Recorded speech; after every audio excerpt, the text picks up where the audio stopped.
Сәлем достар, сіздермен бірге мен Бекзатбек Болат және Медет Садибеков бүгін шағатайша жазылған 17 ғасырдан қалған бір мәтінді бірге оқып бастайтын боламыз.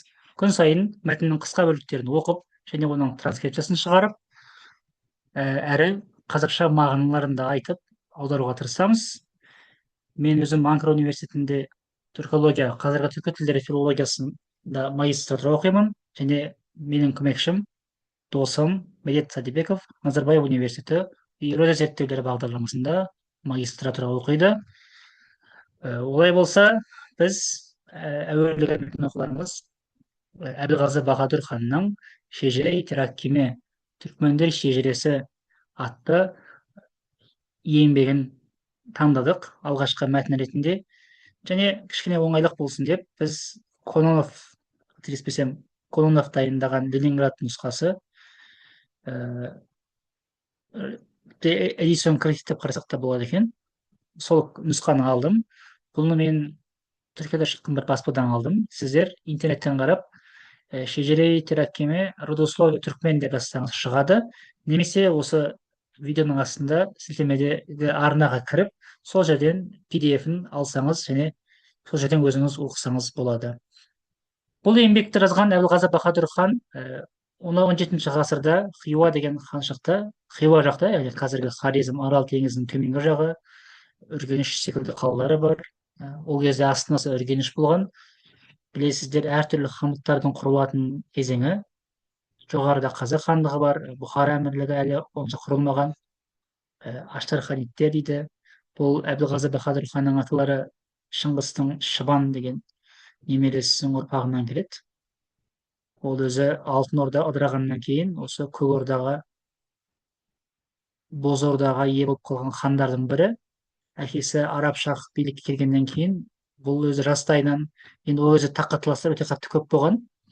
Мысалы, мәкең не бар ғой, біздің қазақ бұхар соғыстары бар ғой, сыр бойындағы қалаларға кімдер ел етеді дегенше.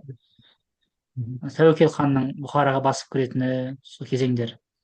Жалпы сол кездегі бір ырғи жырғи замандарда Әбілғазы Баһадүр хан жас кезінде бір басқа Герат па, бір Ирандағы бір қалаға кетіп қалған екен. Кафран ба, мен қазір есімде жоқ. Сол қалаға барып, бір 10-20 жыл қалып, сол жерде әжептәуір кітап оқыған екен. Білім ғылыммен айналысқан. Сонымен әкесі таққа отырды дегенде ма, әлде өзіне бір таққа отыратын мүмкіндік туды дегенде ма, қайттан қайтып, осы Үргенішке келіп, әкесінің тағына отырады.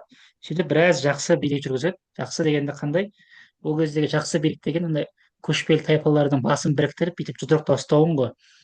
Өздеріңіз білесіздер, көшпелі тайпалар өте қатты әскери жағынан өте қуатты болады. Әсіресе түркмендер тым қатты бой бермеген, сондай бір түркмен төрін бермейді деген сөз қалған ғой. Сондай бір халық болған. Енді бұл сол халықты Әбілғазы Баһадүр хан бағындырып, біразын қарап, кезінде қатты бір билік жүргізеді. Сонымен жасы ұлғайғаннан кейін адам көңілшек болады деп 1660 жылдары осы еңбекті жазады. Оқу барысында байқайсыздар, түркмендерді біраз қырдым, енді Құдай өзі кешірсін. Осы кітапты оқығандар маған дұға қылсын деген нелері бар, сөздері. 1660-тарда ма сонда? Иә. Айтпақшы, кім әкесі білесіз, Әбілғазы ханның бізге қатысы бар жері, ол 1620 жылдары мына Есім ханның жанына келген, Түркістанға қашып. Есім? Есім хан біздің қазақ хандығы. Сонымен Есім хан, ол кезде Тұрсын хан екеуі тату, сол Тұрсын ханға береді. Сол жайында қысқаша жазып өткені бар Әбілғазының.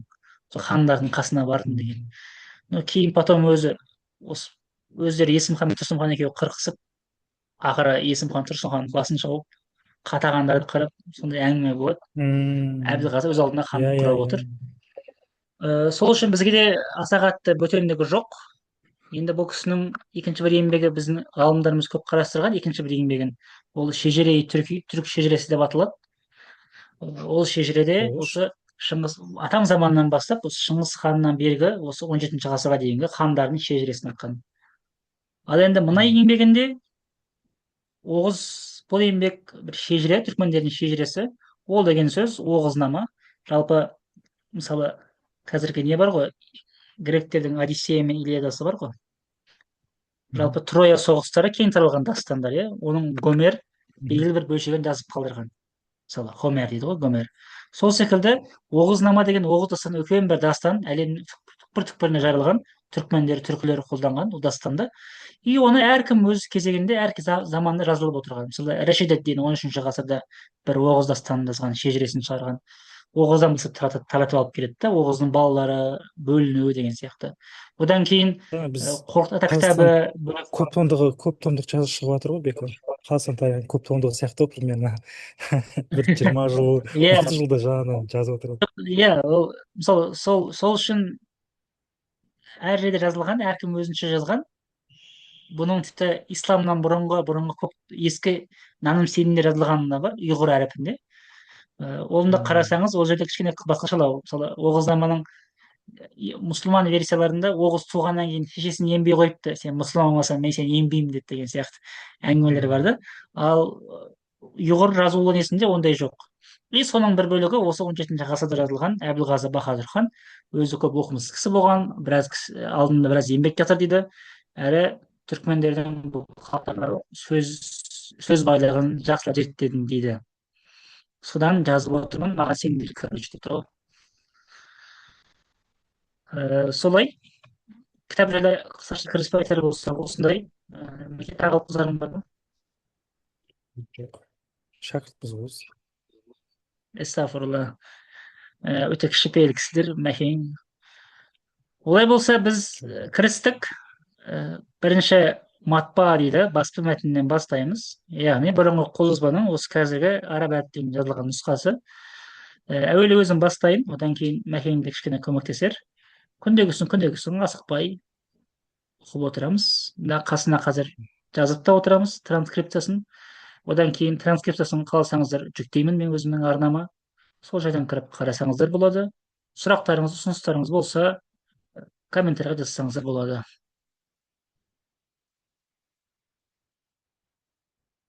Сонымен, әуелі әлбетте бүкіл діни болсын болмасын бүкіл мәтінде бұрынғы заманда бісмілламен басталады. Одан кейін олмazsa olmaz түріктер міндетті түрде болатын нәрселер кіріспесінде несі болады?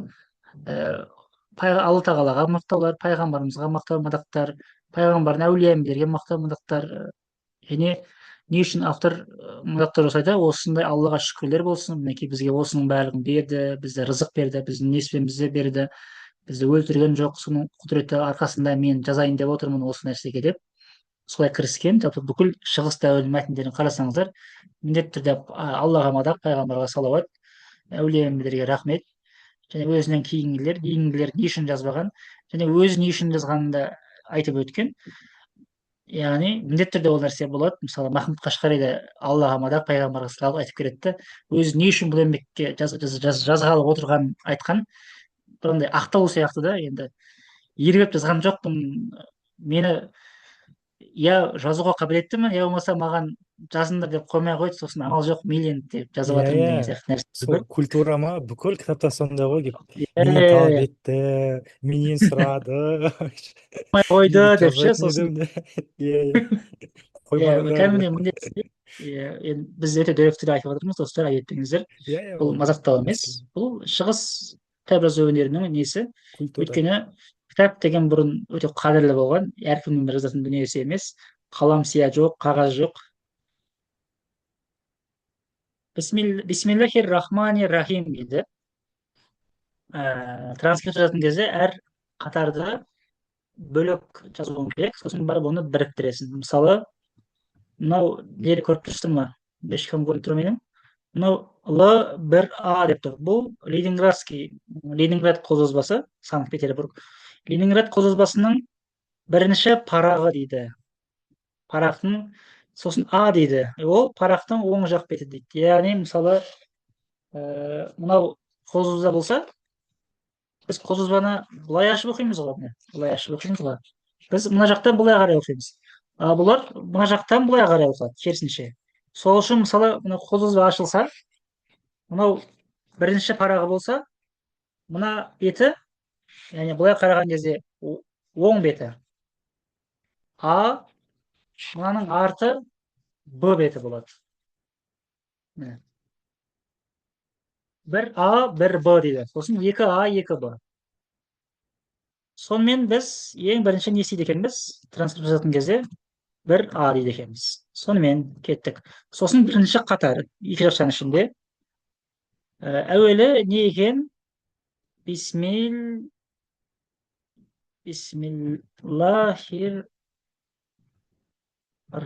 бисмиллахир.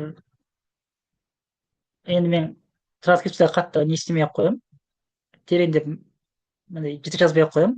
Жалпы қысқаша болады. Рахманир рахим. Рахим. Енді транскрипция жасау барысында біз арабша жазылған сөздерді нұсқада қалай жазылса солай жазуымыз керекпіз. Сол үшін арабша белгілі бір әріптер болады. Олар түрік мәтіндерінде, түрік жалпы тілінде жоқ. Бірақ біз оны көрсетуіміз қажет. Мысалы, рахим деген кезде мына х тұр. Рахим, хим дей ма? Мәкең жақсы білетін шығар енді оқылуын. Бисмиллахир-рахманир-рахим. Кеттік. Екінші. Мына ашып қояйық. Осыны кеткен. Үлкейтейін ба? Қалай? Үлкейтейін ба, нормальный ма осы? Жоқ, әдемі. Мен кішкене өзімді үлкейтіп отырмын былай. Все.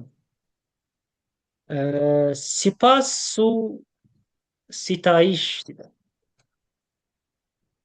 Evvel İGG kim? A'nın hiç evveli ve ahırı yok. Aslında yeni söz bir söz okuyup Sibas dedi. Sibas yani ve Sipasu, Sipas ve Sitayiş. Bu da Arapça. Bu katrespesi menде есімде жоқ. Шүкір мақтаулар деген сөз. Барша шүкірлер мен мақтаулар енді бұл жерде керісінше сөйлем ғой, сол үшін біз бірінші оқып алып сосын барып сөйлемді құрастырамыз. Мына ол деп оқуға болады, бірақ біз бұл жерде ол игага ким? Вот міне дұрысы ол екен, оказывается. Яғни мен бұны еввел деп оқыдым, бұны ол деп те оқысақ болады. Біз ол деп оқып көрейік. Ол Мен түсінбей қалдым да сол еввел қаяқтан шықты. еввел деген тұрса шәдде болады да қолданыларда. Сол үшін еввел деп оқысам болады. Енді бұны еввел деген мына жерде бар екен.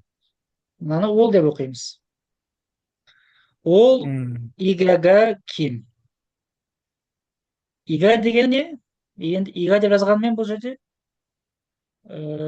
мынау элиф пен иді и деп оқиды да, сөз басында болса.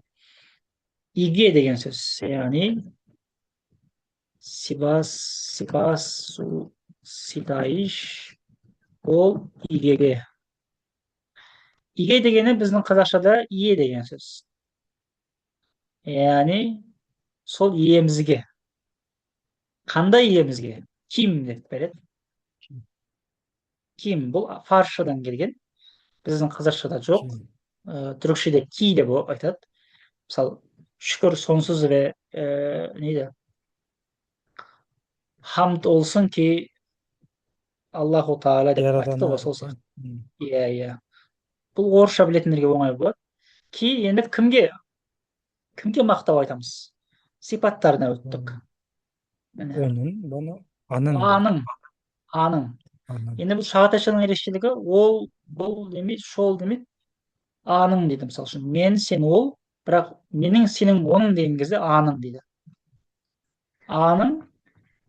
Енді қараңыз, аның дегенде қалай оқыдық бұны? А, нун, и, олар деп оқыдық бұны. Сосын нун мен кефтір. Шағатайшада нун мен кеф ың деп оқылған. Бұл ескі ұйғыр жазуынан қалған ерекшелік. Толығырақ білгісі келетіндер біздің осы Мәкең екеуміздің түсірген Янош Шекманның шағатай тіл грамматикасы дәрістеріне қарасаңыздар болады. Және біз оны белгілеген кезде нун мен кефті екеуін осылай белгілейміз. Үстінен бір сызықша сызып қоямыз. Немесе бұны сіз үсті сызық, қалай айтсам бұндай. Басқалай да берсеңіз болады. Қазақша жазатын болсаңыз, бұны аның деп бере саласыз деген сияқты. Сонымен аның hiç дейді. İçe. Аның hiç. Бұны олы ve ақыры десек, ол деген бір түсініксіз болып қалады. а дейміз, ақыры жоқ дейді. В дегені, у дегені және деген сөз ғой. Ақыры жоқ болса, оның әуелі бастапқысы да әуелі де жоқ деген сөз. Содан есімізге түсіреміз, бұл әуелі деген сөз екен. Яғни ескі тілде М, қалай болады? Әуелі. Мына в-ның мына үстінде еще шедде. Ау. мына жерде бека ләмнен кейін как будто яй бар сияқты ма? Иә, и бар ғой, әуелі дегенде міне. Я ақыры я бірдей ұқсайды екен мына Мына екеуі, жерде бірақ о мына тұр ымен ғой. Л-дан кейін и аха бар. ол Әуелі. типа олы деп Әуелі. оқымайсың ғой деймін да андай олы деп Ол деп оқымайсың ғой, иә. Ұлы деп оқуға болады. Мысалы, анық ұлы. ұлы ма? Ұлысын, ұлы дей алмайсың, яғни. Мынау Иә, оның мынау ұлы жоқ. о деп те Ұлы кете жоқ. береді мынау иә. Ау. Мынау алиф пен уау о деп те кете Иә, береді иә. Ал әріп пен вау у да болады, о да болады, ö де болады, о да иә. болады. Бірақ бұл жерде біз сразу сөздің өзі арабша, одан кейін біз тек қана арабша ғана оқимыз. Аның еш ұлы деуге де болады, яғни ұлы қызы жоқ деген сияқты. Бірақ шағатайша мәтіндерге хаким адам біледі ки, ескі дәуірде ұлы деп жазбаған. Ол кезде не деп жазған мәке? Білмеймін. Түркшеден есіңізге түсірсеңіз болады. Ұлық Ау, не дауысына бар есіме онда? түсірмей. Оғлы, Білмеймін оғлы, даже. оғлы. Оғлы жоқ, оғлы. Не ма ол Иә. мен Ескі, ұлы дегенде андай не деп тұрмын ғой, ұлы жоқ, абай деген сияқты ше. дегенде де ұлы қыз дегенде, иә. Иә, Аның һич, ұғлы ма? сонымен аның һич әуелі ве ақыры жоқ.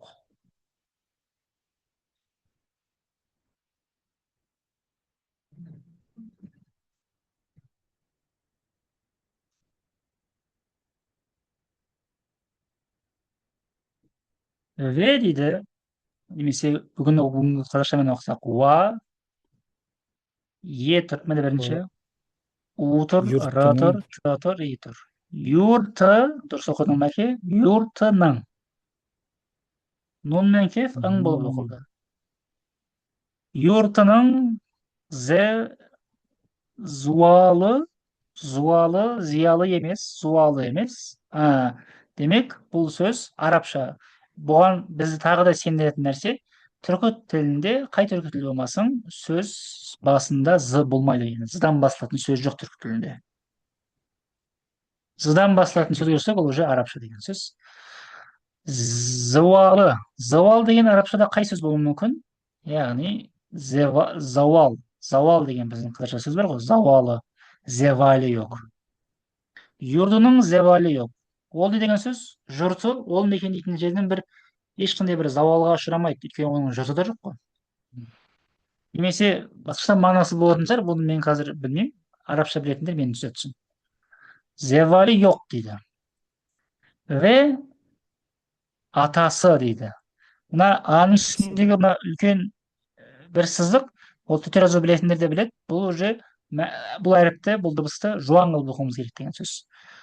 Атасы. Бұл өте оңай. Атасы ве не дейді анасы. мәке? Анасы Атасы жоқ анасы дейді. жоқ. Иә. Қызық ата деген сонда әкеге Ата деген сөз ата әке деген деген ба сөз. сонда? Иә. Атына деген содан қалған ғой А, негізі. Атасы а, ве анасы жоқ. Ве хатуны дейді. Хатуны ве оғлы. Хатуны ве Оғлы. біздегі қатын деген сөз қатун дегеннен келетіндердің уәжі осы. Бұрын хатун деп айтқан, яғни Хатун. әйелі жоқ деген сөз. Хатуны ве оғлы ве Ве қызы қызы. дейді. Келесіне кетпей ақ қояйық. Сонымен бұл екінші қатарда да транскрипция жасайтын болсақ, юртының зевалі жоқ. К мен қ-ны ажырату үшін кеф пен қ-ны біз нүктелі қ-ны қолданамыз транскрипцияда. Ағылшын тілі транскрипцияларда былай деп жазады, мысалы үшін жоқ дейді. Ағылшын тілі дегенім тілі ағылшынша жазылған транскрипциялар батыста осы жазылады. Аның һич зевалі жоқ ве атасы ve anası yok. Yok desең ne болады? Бірақ біз yok деп оқи берейік. Hatunu ve oğlu деп келесіне өттік. Сонымен ve не дейді? Тафтыр, kızı ve Қанаша. кенгәшә тұрған деді. Яғни нун мен кеф қай жерде Кем. болмасын аң болып оқылғандықтан кеңеше тұрған дейді. Яғни А, кеңеше тұрған кішісі, кішісі yok. Тұрur. мынау е де сонда мынау е алиф болып кеткен ба? Кен. Қайсы? Мынау к, ың, содан кейін үшінші Үшінші болып кеткен әлифтір. ба? Ол маңдай ашық ә деген сөз. Жалпы түрік тілінде ашық сын жабық дегені бар. Бұл деген ашық жабық біздегі ә мен е. Енді бұны кеңесші деп босқа көрсек те болады. Aslında негізі осындай. Кеңесші тұрған. Мына ғайынды осылай береміз нүктелі. Енді бұны ә болғандықтан бұны енді біз осылай берсең болады, немесе мына екінші кірін кейін е жоқ байқасаң. Біздің төте жазуда сияқты дауыс дыбыс көрсетілмеген ғой. Енді бұны мындай жабық е деп берсем болады, оны қазір ақын табамын мен саған. Үстінде нүктесі бар е болады, сөйтіп жазуың керек. Типа жабық е деген андай жазылмаған е ма? Жазылмаған е, яғни қысқа айтылатын кеңесші. Яғни бұл грамматикалық не, оған қазір кірмей ақ қояйық. Енді кеңесе тұрған деген сөз, бұл жерде кеңесе тұрған деп оқимыз ғой. Кеңесе тұрған кешесі, мына шиден кейін с қосылмай бөлек жазылған. Бұл енді шахтешінің ерекшелігі. Кешесі yok тұрur депті. Yok тұрur деген сөз, жоқтыр деген сөз ғой, яғни жоқ дүр деген сөз. Бізде дүр деген қалған ғой. Дүр деген қысып сол кеткен ба? бітті сөз деген сөз. Ол қалып кеткен. Бұрын жоқ тұрur деген, яғни бітті, жоқтыр. Нақты бұл жерде, четкий. Ешқандай бұл жерде не жоқ, күмән жоқ. Yok тұр. Ашны, Кішісі yok тұр. Ашны. жуан оқыдық, ашны. Егер мына үстіндегі сызықша болмаған кезде бұны ішіне деп оқысақ болады еді. Ішінен оқыты ма? Мынасында қатып қалған заңды өте. Иә. Сызық тұрса, жуан оқисың. Кейде сызық тұрмайды. Сызық көп жерде тұрмайды. Оны өзің уже сөйлемге қарай контекстін түсініп аласың. Ашны ve суны андақ дейді. Ашны ve суны андақ. Ашны ve суны андақ дейді. Андақ деген бүгінгі қазақшадағы сондай деген сөз. Соншалықты деген сөз.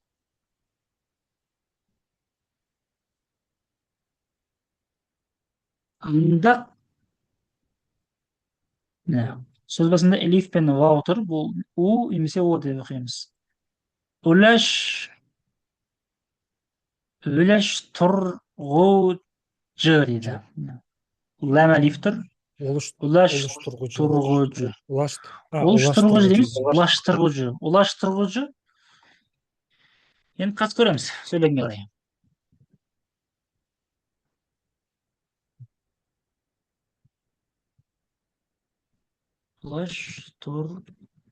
Улаштырғыжы. Yok. Бұл уже оңай, бәріміз білеміз. Yok тұрur кем. Яғни, yok тұрur дегенде сөйлем бітті деген сөз уже. Сөйлемді бітіріп отыр. Бір ойды бітіріп отыр. Бұл жерде уже баяндауыш бар деген сөз. Енді келесі бір ойға кетті. Келесі бір сөйлемге. Ашны дейді. Аш деген асты деген сөз. Тамақты және суды. Жалпы жейтін мен ішетінді сондай бір улаштырғыжы, уластыру ма? Ол бірінші вариант. Немесе біздің қазақшаға қандай вариант жақын? Үлестіру. Үлестіру, иә. Үлестіруші. Онда бұл үлестірғыжы. Онда бұны у деп те оқысақ болады.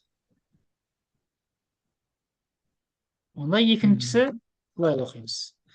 Бұл бізге таңсық келмесін, үндес тұздағына сәйкес келмейді деуі мүмкін. Бірақ бұл шағатайшаның ерекшелігі. Кейде осындай жуан еді келеді. Ұлаштырғышы да болуы мүмкін, үлестіруші де болуы мүмкін. Бірақ жіңішке басталып келіп жуан бітуі де нормаль нәрсе. Ол уже шағатай тіл грамматикасынан оқып алсаңыздар болады. Енді шетін мен жетінді ол сияқты үлестіретін адам жоқ и дейді. Енді мен сіздерге қалай үлестіретінін көрсетейін сендерге дейді. Көрейік, қалай үлестіретін. Қытайдың та падишахға жа деп жазған бірақ. кедейден та падишах. Яғни кидай дегені кедей деген сөз яғни. Дын деген шығыс септігі.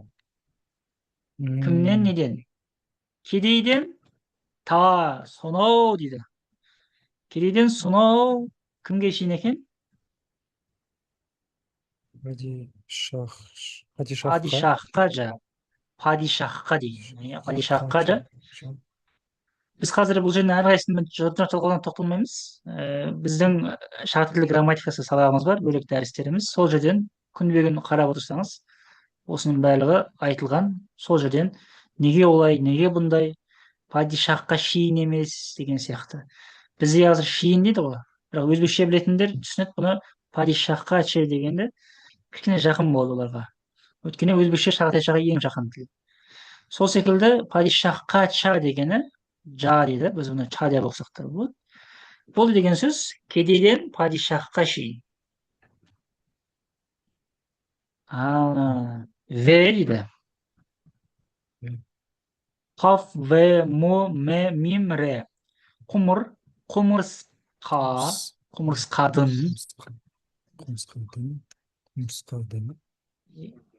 Не деген сөз? Құмырсқадан та пилге шейін. Міне керемет. Та пилғача.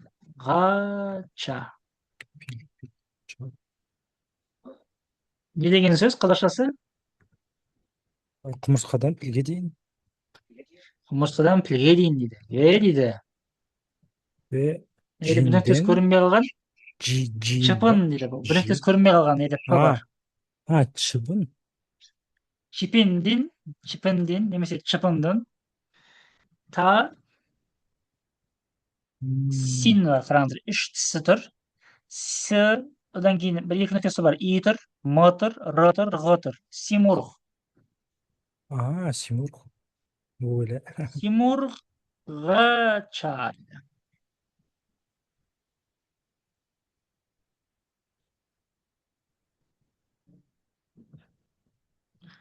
Яғни чепин дегені біздің бүгінгі шыбын деген сөз. Шыбыннан кімге шейін дейді? Симург деген ескі шығыс мифологиясында кездесетін парша сөз. Ол біздің бүгінде қазақша бір сөздің атасы. Қандай сөз мәке? Ненің атасы? Бізде қазақшадағы бір сөздің атасы ол. Білмеймін, симург деген құс қой негізі, құс емес па? Мысалы анау әртүрлі құстардан бір түрі мифологиялық кейіпкер. Оның бүгінгі қазақшадағы нұсқасы самұрық. Самұрық құсы жайлы аңыздар. Сол симургтан келеді. Бұл жердегі симург сол симург. Шыбыннан самұрыққа дейін дейді. Кеттік. Баршасының, ол қазақша сөз, баршасының ахвалыға. Ахвал деген сөз, қазақша қандай сөз? Ахуал. Ахвалыға. Келесі жетінші қатар. Ләмәлиф тұр. Ныдан басталады, демек бұл түркше сөз емес. Лайық.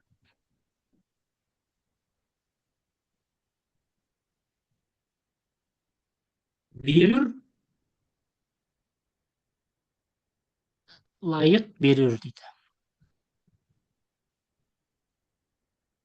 осымен ой бітілді деппін ғой. Так, баяндауыш бітті. Енді не дейді?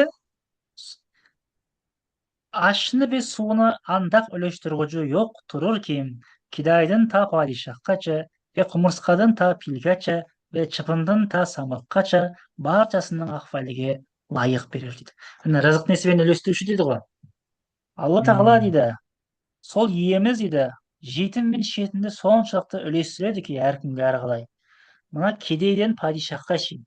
Бұл уже әдеби метафора қолданып тұр ғой. Сонда кедейден ең бай падишаққа шейін, патшаға шейін. Кішкентай құмырсқадан үлкен пілге шейін дейді. Кішкентай шыбыннан үлкен самұрыққа шейін баршасының ахуалы, хал ахуалы қандай? Соған лайықтап, сол рызық несібесін береді дейді. Ол ары қарай да Алла тағаланың сипаттарын, соның құдіреттерін айтады. Біз бүгін бірінші сабаққа кішкене қалай айтсам болады, егжей тегжейлі ежелеп оқыдық. Бастапқы жетақ қатарын оқыдық. Әрі транскрипция жүйесіне сәйкес жасауға тырыстық. Бұл негізі жалпы мәтінде де осылай тұрады. Сол арқылы біз оның қай парақтың нешінші беті, нешінші қатар екенін тауып, мысалы өзіміз ойлауымыз мүмкін ғой. Пилғачы деген емес, қоғамда пилғачы деген сөз жоқ қой. Бұл жерде пайлачо деген бір сөз бар шығар деуі мүмкін да, мысалы біреу келіп айтады да, бұл пилғачы деген сөз жоқ сияқты, қате жазған сияқты деп түпнұсқаны қарағысы келеді. Бірақ әрқайсысын қарап отпайды ғой. Сразу, бірінші А дейді, бірінші парақ, алдыңғы беті ашады да, так, нешінші қатар, бесінші қатар. Сразу бесінші қатар көзбен сүзіп өтеді да, П-дан бастан сөз көреді. Не дейді?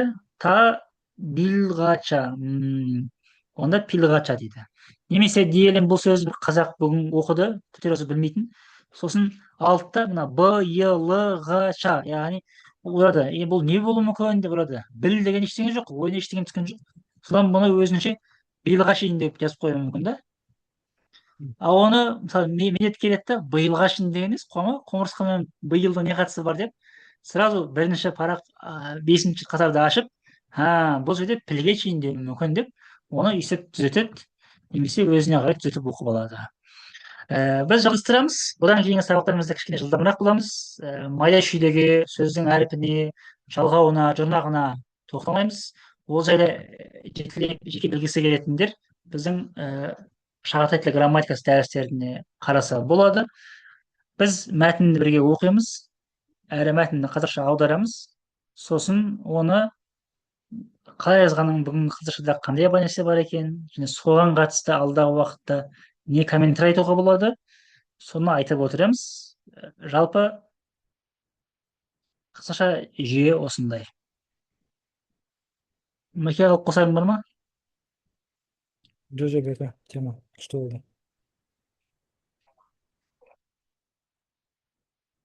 Көп рахмет. Құдай қаласа, осы Әбілғазы Баһадүр ханның осы шығармасын соңына шейін аяқтайық. Ондай қатты көп емес. Соңы болмаса да жарысын шейін аяқтаймыз.